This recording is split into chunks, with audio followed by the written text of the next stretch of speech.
منگنی کی شرعی حیثیت. منگنی یہ ہندی شبد ہو سکتا ہے شاید, سگائی جسے ہم گجراتی میں کہتے ہیں, اس کو شریعت سے ثابت کیا جاتا ہے. میں صبح سے پڑھ رہا تھا, کتابیں پڑھ رہا تھا, کتابیں بہت دل میں, میرا دل بھی کشمکش میں تھا کہ یہ منگنی کی شرعی حیثیت کیا ہے. جو سگائی کرتے ہیں ایک سال تک, دو سال تک پڑے رکھتے ہیں, لگن نہیں کرتے ہیں. دیکھیے عربی میں ایک لفظ ہے خطبتن کہتے ہیں عربی میں, اور قرآن میں بھی اس کا لفظ استعمال ہوا ہے خطبتن. بہت سارے علماء خطبتن منگنی سے ملاتے ہیں, خطبتن منگنی ہے, لیکن خطبتن کہتے ہیں وعدے کو, عہد کو کہتے ہیں. ایک خاندان کو بچے کی شادی ایک دوسرے خاندان کی بچی کی شادی کے لیے جو عہد اور وعدہ لیا جاتا ہے یا کیا جاتا ہے, میں اپنے بچے کی لگن یا میں اپنے بچے کا نکاح تمہاری بچی کے ساتھ کرنے کا وعدہ کرتا ہوں, اس کا نام ہے خطبہ. اسے عربی میں خطبہ کہا گیا ہے, اور اس کا ذکر قرآن مجید کے اندر بھی کہا گیا ہے وَلَا جُنَاحَ عَلَيْكُمْ فِي مَا عَرَّسْتُمْ بِهِ مِنْ خِطْبَةِ النِّسَاءِ. خطبۃ النساء, اگر کسی عورت کے سامنے اشارے اور کنایے کے ساتھ تم اپنے لیے نگن اور نکاح کی خواہش ظاہر کرتے ہو تو یہ گناہ والی بات نہیں, کوئی بات نہیں, کر سکتے ہو تم. او اکنتم فی انفسکم, یہ اپنے دل میں چھپائے رکھو, کوئی بات نہیں ہے, چھپا کے رکھو, انسان ہے. یہ خطبت جو لفظ استعمال ہوا ہے وہ وعدے کے لیے استعمال ہوا ہے. مجھے اس بندے سے لگن کرنا ہے یا شادی کرنی ہے اور آپ پیغام پہنچا چکے ہو, اور اشارہ اور جو کنایا استعمال کیا جاتا ہے اسے خطبہ کہتے ہیں. آج کے سماج میں جو سگائی اور منگنی رائج ہے اس کو خطبہ نہیں کہتے ہیں, شریعت میں کہیں ملتا ہی نہیں ملتا ہے, کسی بھی صحابہ نے نہیں کیا ایسا. میں آپ کو آگے مثالیں دیتا ہوں.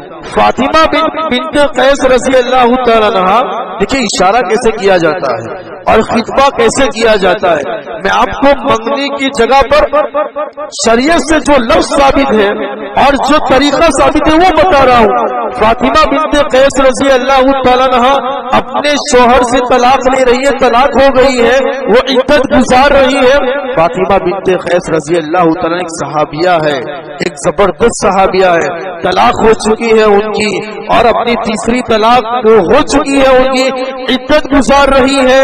اب صلی اللہ علیہ وسلم فاطمہ بنت قیس سے یہ پیغام بھجواتے ہیں, فاطمہ جب تمہاری عدت ختم ہو جائے تو مجھے اطلاع کر دینا. اللہ کے رسول نے اشارہ کیا, اطلاع کر دینا, میں تمہاری شادی کرواؤں گا, میں نے تمہارے لیے اچھا لڑکا دیکھ کر رکھا. اشارہ کیا اللہ کے رسول نے, ایک الفاظ ایک روایت کے مطابق اللہ کے رسول نے فاطمہ بنت قیس سے کہا اپنے متعلق میرے مشورے کے بغیر جلدی مت کرنا فاطمہ. یہ کہا اللہ کے رسول نے, اشارہ کیا, اس کنایا کیا, اسے کہتے ہیں خطبہ. اور اس کے بعد فاطمہ بنت قیس رضی اللہ تعالیٰ عنہ کی شادی حضرت زید بن حارثہ رضی اللہ تعالیٰ عنہ سے اللہ کی رسول نے کروا دی. اسے کہتے ہیں خطبہ. خود آپ صلی اللہ علیہ وسلم نے حضرت عائشہ سے نکاح کرتے ہوئے اشارہ کیا تھا ابو بکر سے. صحیح روایت میں آپ کے سامنے بیان کر رہا ہوں. ابو بکر سے کہا اللہ کے رسول نے, ابو بکر عائشہ سے میں شادی کرنا چاہتا ہوں, عائشہ مجھے پسند ہے, شادی کرنا چاہتا ہوں میں.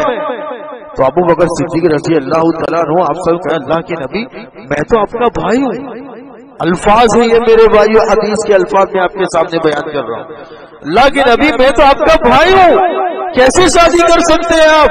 اللہ کے رسول نے کہا کہ ابو بکر ایمانی بھائی ہو تم, مسلمانی بھائی ہو تم, لیکن عائشہ میرے لیے حلال ہے, عائشہ سے میں شادی کر سکتا ہوں, خونی رشتہ نہیں ہے ہمارا.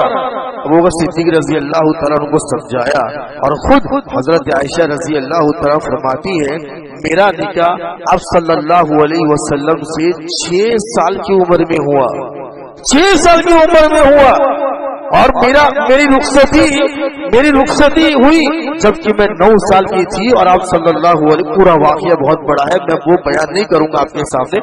آپ صلی اللہ علیہ وسلم کے ساتھ رخصتی حضرت عائشہ کی 9 سال کی عمر میں ہوئی. یہ ہوتا ہے اشارہ کی نام. میں خطبہ اور ایک مثال زبردست آپ کو دیتا ہوں. دیکھیے اب حضرت عمر رضی اللہ تعالیٰ عنہ کی بیٹی حضرت حفصہ رضی اللہ تعالیٰ عنہ، ان کے پہلے شوہر کا انتقال ہو گیا، خنیس بن حذیفہ رضی اللہ تعالیٰ عنہ، ان کا انتقال ہو گیا۔ حضرت عمر رضی اللہ تعالیٰ بڑی پریشان، چھوٹی بچی ہے، ان کے شوہر کا انتقال ہو گیا۔ حضرت عمر رضی اللہ تعالیٰ عنہ نے خود آگے چل کر حضرت عثمان سے کہا کہ عثمان تم میری بیٹی سے شادی کر لو۔ عثمان خاموش رہے، مجھے وقت سوچنے کا وقت دو۔ حضرت عمر، دیکھیے دوستی بھی تھی لیکن اب انداز دیکھیے، بڑا واقعہ بڑا زبردست۔ حضرت عثمان نے کہا کہ عمر 2 دن کا وقت دو، میں سوچ کر جواب دوں۔ حضرت عثمان نے 2 دن کے بعد منع کر دیا۔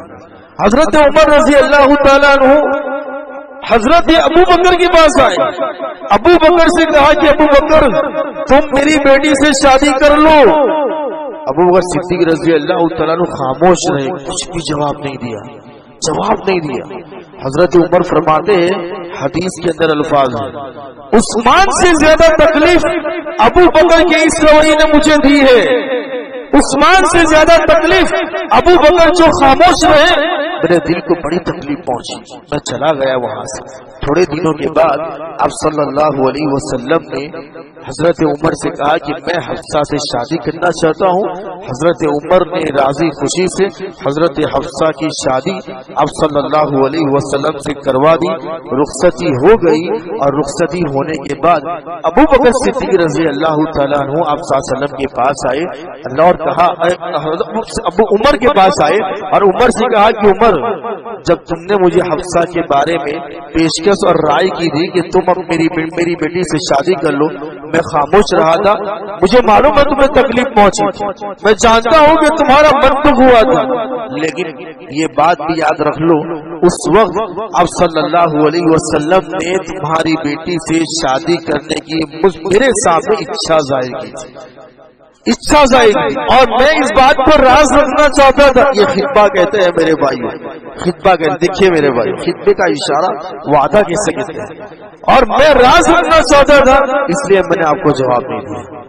تو شرعی حیثیت کے اعتبار سے اگر آپ 2-4 مہینے تک اگر آپ وعدہ کہتے ہیں، ایک بچی سے آپ وعدہ کر رہے ہیں، ایک بچے سے وعدہ کر رہے ہیں کہ میں 2-4 مہینے کے بعد میں نکاح کر لوں گا اور یہ ہمارا فکس ہوا، اسے کہتے ہیں خطبہ۔ آج کی جو رسم و رواج ہے، سال 2 سال 3 سال اور بڑے ہی، یعنی ابھی آگے آپ کے سامنے بیان کروں گا، مجھے بہت سارے لوگوں نے کہا ہے اور مدعے بھی دیے ہیں، یہ بالکل غلط ہے، شریعت کے اندر اس کا کوئی تصور نہیں ہے۔